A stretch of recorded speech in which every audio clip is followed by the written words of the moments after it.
How far would you go to make money? Let me ask you a question.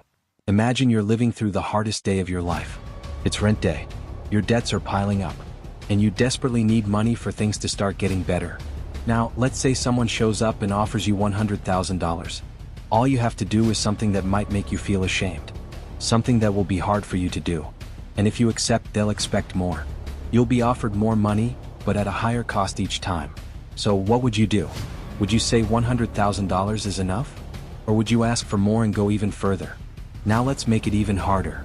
Think about the person, or even the living being, you value most in your life. Imagine their survival depends entirely on you. They're sick and you need $1 million for their treatment. And now that same offer is on the table again. In this situation, how far would you go? Things feel a bit different now, don't they? I think nowadays, moving forward has become a necessity for most people. Just recently, the series Squid Game was released, showing how far people are willing to go for money. There are very few people today who haven't heard of Squid Game or don't know what it's about. To put it briefly, the series tells the story of 456 desperate, deeply indebted individuals who are drawn into a deadly survival competition with the hope of winning a $39 million prize if they manage to win 6 consecutive games. There's just one problem. If they lose, they pay the price with their lives. At first, we see that people think they are just participating in a normal competition to earn money. But later, when they realize that losing the game means death without their consent, they want to quit. Initially, most want to leave the game, but the huge amount of money accumulating in the prize pool confuses them and makes them ask themselves, can I fight to the very end and win this money? In other words, the lure of money makes them risk their lives. Throughout the competition, they not only risk their own lives but also disregard the lives of others.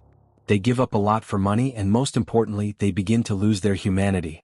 In the last season of the show, they even consider eliminating, or killing, a baby. I think that would be the cruelest thing a person could do for money. A similar situation happens in the 7th season of Black Mirror. In the episode, a couple named Amanda and Mike want to have a child, but their lives are turned upside down when it's revealed that Amanda has an inoperable tumor. However, technology comes to their rescue. A tech company called Rivermind Technologies offers to remove Amanda's tumor and replace it with synthetic brain tissue running on their own servers. The surgery is free, but to keep Amanda alive, they must pay a monthly subscription fee. At first, everything goes well, but over time Amanda's system faces restrictions unless they upgrade to the more expensive Plus subscription. This is a perfect example of a capitalist system. The couple can't afford the upgrade, and without it, they can't even leave the city because the system is designed that way. Mike needs to earn more money for his wife, so he signs up on a site he previously discovered. On a platform called Damn Damus, he starts earning money by performing embarrassing tasks requested by viewers. To attract bored viewers and get paid more, Mike gradually begins doing more disgusting things and making bigger sacrifices. Eventually, he reaches a point where he can't handle it anymore. This story shows a clear example of how far a person can go. These stories also remind me of the 2009 film The Box. In the movie, a young couple receives a mysterious box at their door. If they press the button on the box, a stranger somewhere in the world will die, and in return they will receive $1 million. It's a moral test, and the real question isn't just about making money but about how humane and conscious we are when making such a decision. It's about sacrificing an invisible life for a large sum of money. This is not just about money. There is also a related experiment in history called the Milgram experiment. Conducted by psychologist Dr. Stanley Milgram at Yale University in July 1961, the experiment aimed to understand how people obey authority even when it conflicts with their personal conscience. The experiment was conducted 3 months after the start of the trial of Adolf Eichmann, a Nazi war criminal whose case was seen in Jerusalem. In other words, Milgram's experiment was designed to analyze individuals' willingness to obey authorities' orders despite their own personal views, thoughts, and conscience. There were 3 participants in the experiment: the subject, labeled as T, the actor, labeled as L, and the experimenter, labeled as E. The experimenter represented authority and gave the commands. The subject, playing the role of the teacher, was responsible for carrying out the orders from the authority. The actor played the student who was on the receiving end of the teacher's warnings. The term actor is used because the person in the student role was actually pre-informed by the experimenter and would be acting. The subject did not know this. Before the experiment began, the subject and the actor were asked to draw lots from 2 pieces of paper, each labeled with a role, to create the impression that roles were assigned randomly.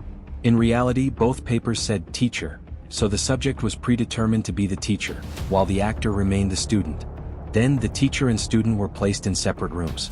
The subject, in the teacher role, was given a mild shock before the experiment to experience what the student would feel during the shocks. The teacher was then given several pairs of words to teach the student. First, the teacher read the word list to the student. Then, the teacher read a word with 4 possible matching answers. If the student selected a wrong answer, the teacher was required to administer an electric shock. Each wrong answer increased the shock's intensity, starting at 15 volts and rising by 15 volts each time. If the student answered correctly, the teacher proceeded to the next question. Subjects in the teacher role believed the student was actually receiving shocks, but no real shocks were given. Instead, in the student's separate room, a recording device played pre-recorded sounds of pain at each shock level, and the actor simulated pain by groaning. Here the critical point begins. In some trials, the actor would create an emotional condition by convincing the subject that they had a heart condition. In others, this was not done. In both cases, the actor's reactions, shouting, moaning, crying, increased with every shock. At a certain point, the actor would bang on the walls to express extreme pain. If the subject wished to stop the experiment due to these reactions, the experimenter would respond to each attempt with the following phrases. Please continue. It is essential that you continue. Continuing is really important. You have no other choice, you must go on. If after 4 requests the subject still insisted on stopping, the experiment would be halted. If the subject obeyed authorities' commands, the experiment continued with shocks increasing by 15 volts for each wrong answer, administered by the subject themselves. Additionally, prepared responses were given to the subject's questions about the actor's well-being. For example, if the subject asked whether the shocks could cause permanent damage, the experimenter replied, "Although the shocks may be painful, they will not cause permanent tissue damage. Please continue." Similarly, if the actor pleaded from inside the room to stop the experiment, and the subject wanted to end it for that reason, the experimenter said, "Whether the student likes it or not, you must continue until all word pairs are learned. So please continue." If the subject continues to obey these orders and administer shocks, after delivering 3 consecutive 450-volt shocks, which would almost certainly be fatal to any person, the experiment is stopped. Before the experiment, Milgram conducted a series of surveys with Yale University students and faculty to understand how people thought they would react if placed in such a situation. Participants were asked to rate, on a scale from 0 to 4, the likelihood that they would administer the maximum 450-volt shock in such an experiment. Out of 100 students surveyed, all rated between 0 and 3 with an average score of 1.2.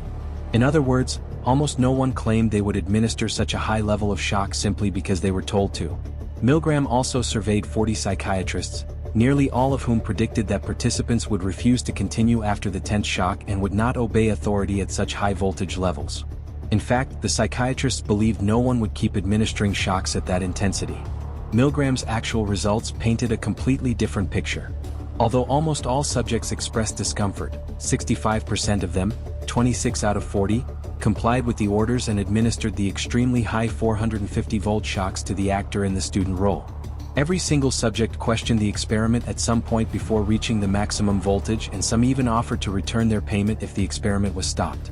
Throughout the experiment, subjects displayed various stress and fear responses: sweating, muttering, stuttering, biting their lips, whining, groaning, nail-biting, and some even exhibited nervous laughter and mild tension seizures. So, where is your own limit when it comes to making money? How far would you go for money? If you like this video, you can support me by subscribing to the channel and liking the video.